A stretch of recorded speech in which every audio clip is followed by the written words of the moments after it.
Неделен дневник на К1, добро вечер. Еве ги настаните кои го одбележаа денот.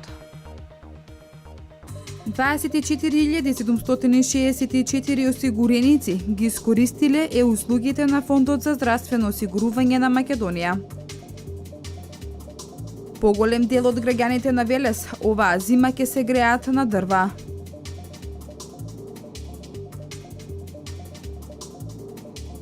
Годинава помалородна е болката поради пролетните мразови.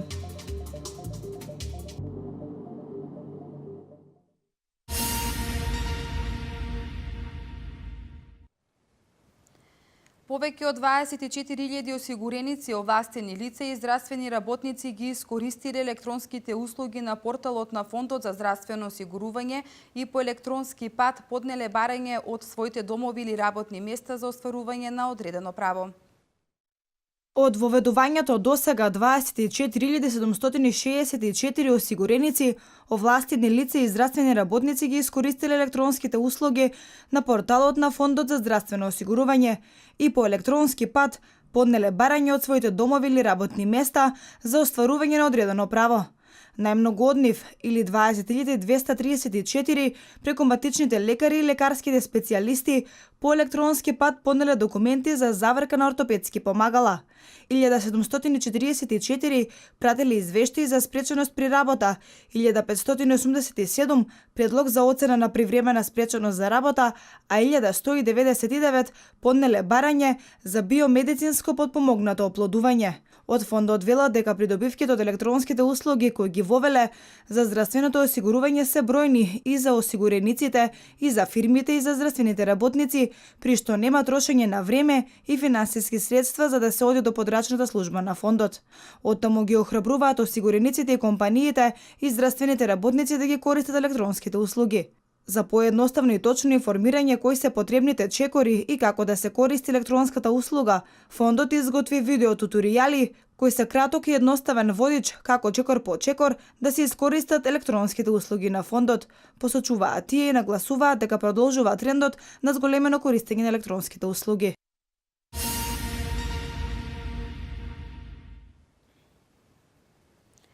Поголем дел од граѓаните на Велес оваа зима ќе се греат на дрва. Тие велат дека грењето на дрва е поисплатливо, но има и такви кои ќе се греат на електрична енергија. Повеќе во прилогот на Валентина Михаловска. За околу 3 недели започнува грејната сезона. За поголем дел од граѓаните на Велес и Велешко, грењето на дрва е поисплатливо. Дабово огревно дрво во шумското стопанство Бабуна се продава по цена од 2453 денари за метар просторен, додека буковото огревно дрво се продава за 2371 денар. Цената на огревното дрво во приватните складишта е околу 3000 денари за метар просторен. Па потопло не е на дрва. А дали парите имаат улога тука? Дали може би на дрва е поевтино да се греете отколку на струја или нешто друго? Ами ние сме учени на дрва, сега дали би е поскапо, дали поевтино. Тука стално сме на дрва. На дрва. Зошто се греете на дрва? Зашто тој е финансиски проблем го имаме. Не можеме ни на парно, не можеме ни на струја. А готвиме се тоа, си правиме јадење. Ние според од тие трajни жарчи големите и се грееме. На него цела униша ние шпоретот, цела собаница топли. Сепак дел од граѓаните велат дека ќе се греат на електрична енергија. На струја. Бидејќи сме ја и мојата сопруга, двајца дома, и према тоа не би било пожелно друго, една соба користиме. Таму е и телевизорот, таму е и се, близу е кујната, и така се користиме на струја. Па почисто е во секој случај и нема некоја си разлика измеѓу дрвата и струјата. Мислам ја барам. Велешани користат и брикети кои ги комбинираат со огревни дрва. Неодамна председателот на ВМРО ДПМН Никола Груевски најави проект со кој граѓаните ќе се субвенционираат за грејење на пелети. Целта е заштита на животната средина и здравието на граѓаните. Пелетите се од тврдо гориво кое се произведува од пресувани остатоци од дрво. Користењето на пелети создава 20 пати помалку загадување на воздухот со PM честички.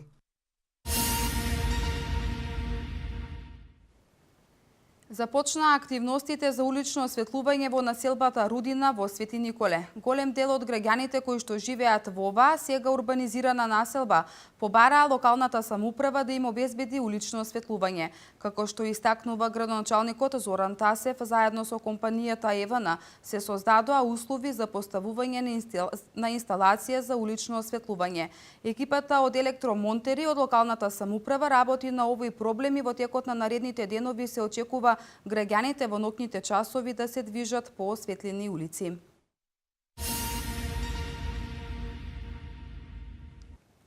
Годинава намален родот на јаболка во земјава поради пролетните мразови. Во Македонија просечно од извозот на јаболко се заработуваат скоро 15 милиони евра годишно.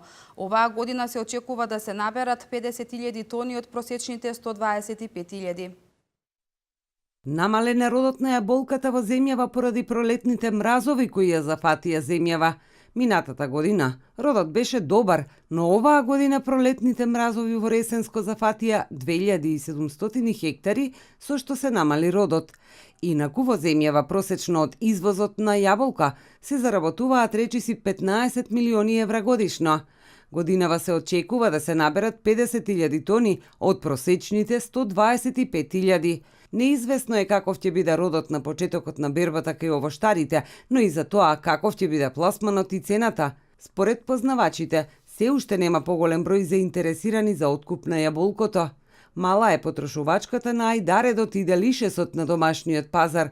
Истата изнесува помеѓу 25 и 20% од вкупното производство.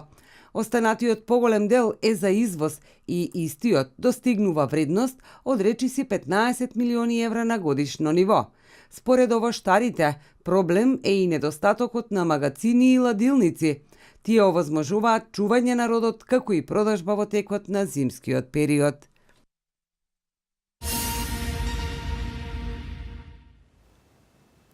Туберкулозата не ги одминува децата. Најмладиот пациент заболен од оваа болест е 3-месечно бебе. Во Велес бројот на ново заболени од туберкулоза од јануари до септември е 12 лица. Лекарите велат дека оваа болест се лекува со соодветна терапија и истиот процес е долг за лекување. Замор поголем од активноста која се извршува, потење во ноќните часови, блед тен, губење тежина, добивање субфибрилна температура во попладнивните часови. Се само дел од симптомите на лицата заболени од туберкулоза. Лекарите велат дека истата се лекува со соодветна терапија, но процесот од заболување на лицето до манифестацијата на болеста и чувствување на симптоми е долг. Од моментот на зараза до моментот на појава на симптоми можат да поминат неколку месеци до една година. Зависи колку е отпорен организмот кај што се развива болест. И симптомите нормално зависат од тоа каде е лоцирана болест. Оваа болест не ги одминува и децата. Од пнеумофизиолошкиот диспанзер при општата болница Велес информираат дека и најмладиот пациент заболен од оваа болест е 3-месечно бебе. Воедно напоменаат дека оваа болест се манифестира во белите дробови, но истата може да се појави и надвор од нив во другите органи од телото. Во Велес бројот на нова заболени од туберкулоза од јануари до септември е 12, а од нив 20 се со вонбелодробна туберкулоза. Кога зборуваме за туберкулоза, најчесто мислиме на белодробна туберкулоза, затоа што болеста се лоцира во белите дробови. Меѓутоа, 20% отпаѓа на било кој орган во човечкото тело, пошто ништо не е поштедено. Секој орган може да биде зафатен од болеста и мада најчесто е тоа белодробната рамица или плевра, што ја викаме, и ливните жлезди на вратот. Оваа година пнеумофизиолошкиот диспанзер при општата болница Велес регистрирала 2 мултирезистентни лица заболени од туберкулоза или лица врз кои не делува терапијата. Кај ни, вели доктор Јанева, лекувањето оди многу побавно и истите се лекуваат на Институтот за белодробни заболувања и туберкулоза.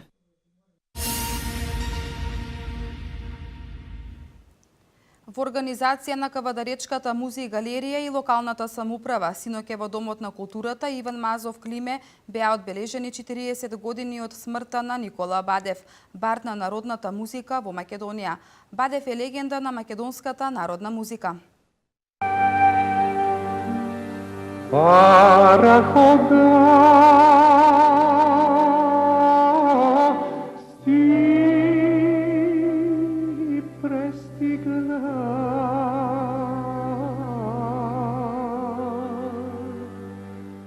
40 години од смртта на бардот на македонската народна музика Никола Бадев беа одбележани вчера вечер во Домот на културата Иван Мазов Климе.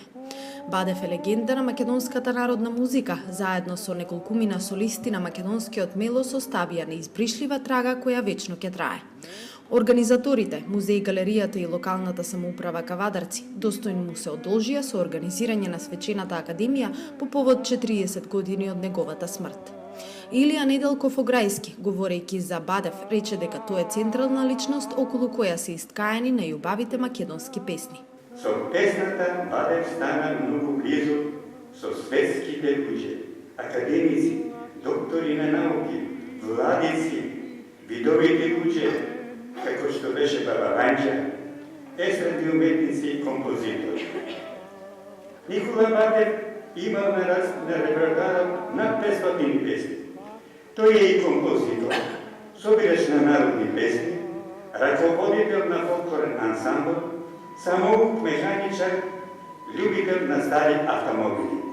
Кога оди ветер вее, кога стои сонце грее, ќе кажат за Бадев одредени видни личности. Поглаварот на Македонската православна црква, покојниот господин Михаил, за него рекол: верувам дека Бог ќе му даде достојно место во Царството небесно. На Академијата, неговата ќерка Роска Бадева се заблагодари на неговиот роден град за се што е направено за татко и со надеж дека името на Бадев преку песната никогаш нема да се заборави. Возбудена сум затоа што токму во овие минути пред 40 години татко ми почина. Голема чест ми представува што сум меѓу вас и задоволство и ова докажува вашето присуство дека тој се уште живее преку песната.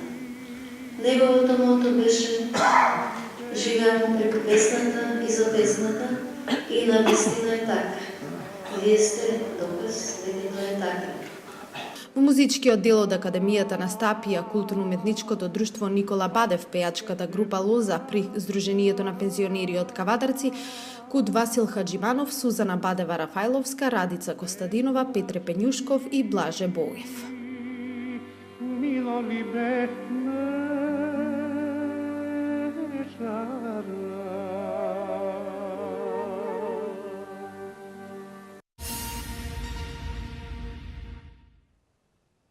Во рамки на фестивалот на античка драма Стоби, синоќе во Велешкиот театар премиерно се одигра представата Антигона и Креонт.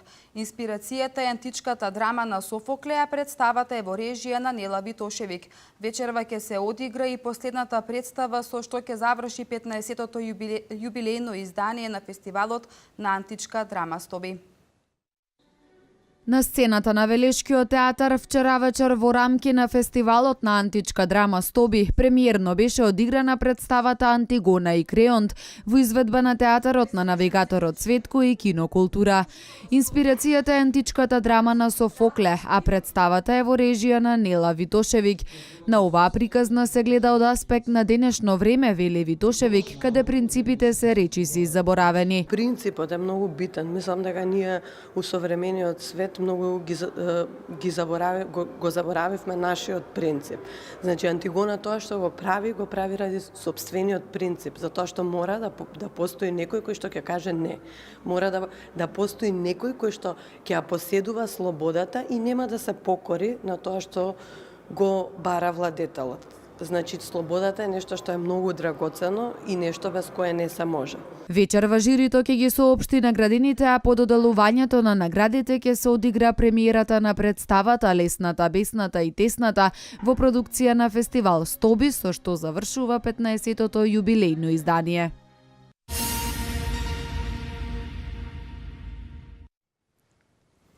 Филмот «Ослободување на Скопје» во режија на Раде Шербеџије и неговиот син Данило Шербеџије е избран за македонски кандидат за Оскар од неанглиско говорно подрачје. 1420 повици се регистрирани во изминатите 7 дена на телефонската линија за медицински совет. Ало докторе, вести од земјава. Филмот Ослободување на Скопје во режија на Раде Шербеджије, неговиот син Данило Шербеджија е избран за македонски кандидат за Оскар од неанглиско говорно подрачје, соопшти Друштвото на филмски работници на Македонија. Филмот бил избран со мнозинство гласови од Комисијата за избор во состав Лабина Митревска, Наум Доксевски, Дејан Дуковски, Петар Богоевски, Роберт Јазаджиски, Мето Јовановски и Игор Василев Новоградска. Ослободување на Скопје премиерно беше прикажано на отварањето на Интернационалниот фестивал на филмска камера Браќа Манаки во Битоло на 10 септември и веќе се прикажува во киното Синоплекс во Скопје. Неговата официјална премиера ќе биде одржана на 1 октомври во киното Милениум.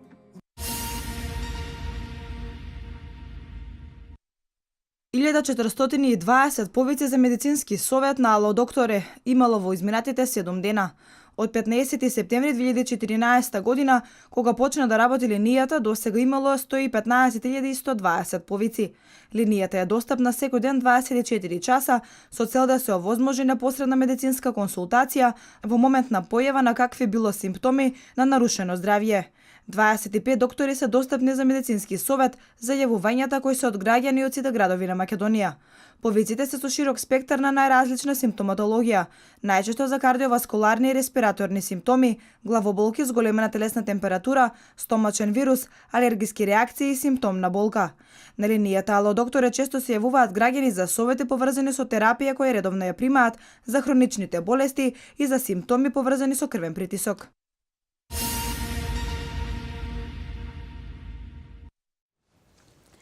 Четири лица се повредени во пукотница која се случила синоќа во шведскиот град Малме. Меѓународниот комитет на Црвениот крст со хуманитарна помош за Сирија. Ова е свето денеска. Цел на нови воздушни напади денеска беа деловите на сирискиот град Алепо кои се под контрола на бунтовниците. Жителите на овие делови од градот, поради бомбардирањето кое почна минатиот четврток, се потешко имаат пристап до храна и медицинска помош. Од минатата недела, кога започна офанзивата на владините сили за целосно враќање на контролата врз Алепо, убиени се најмалку 128 лица, воглавно цивили, соопшти Сирискиот центар за мониторинг на човековите права.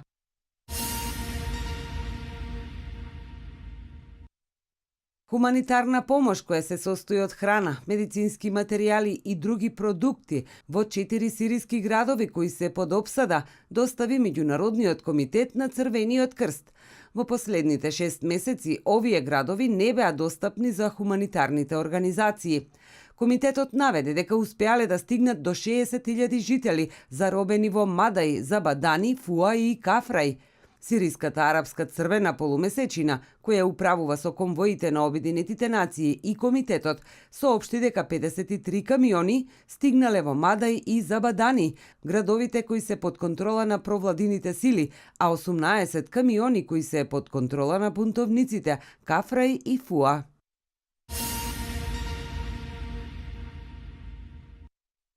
Четири лица се повредени во пукотница која се случила синоќа во шведскиот град Малме, соопшти шведската полиција. Вооружени напаѓачи кои биле на скутери отвориле оган кон автомобилот кој го бркале во јужниот дел на Малме. Полицијата нагласи дека напаѓачите со скутерот побегнале од местото на инцидентот. Сите 4 лица се префрлени во болница со рани од огнено оружје, наведува полицијата и додава дека случајот го истражува како обид за убиство.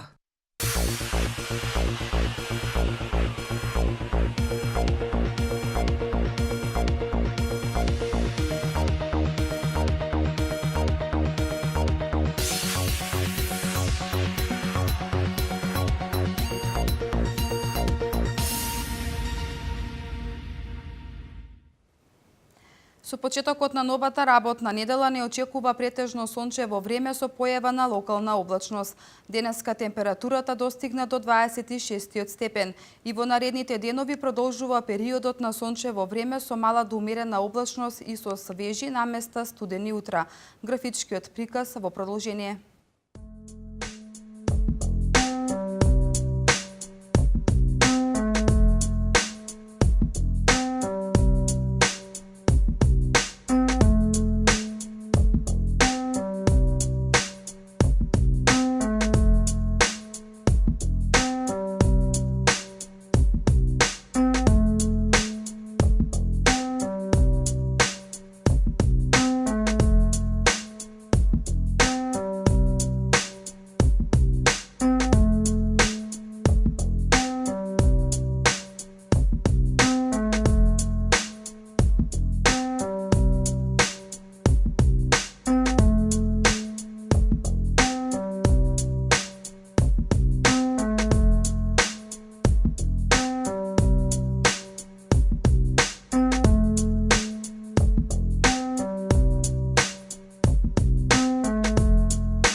Почитувани гледачи, тоа беше се во централното издание на Дневникот. Останете и понатаму со програмата на К1 телевизија. Пријатно!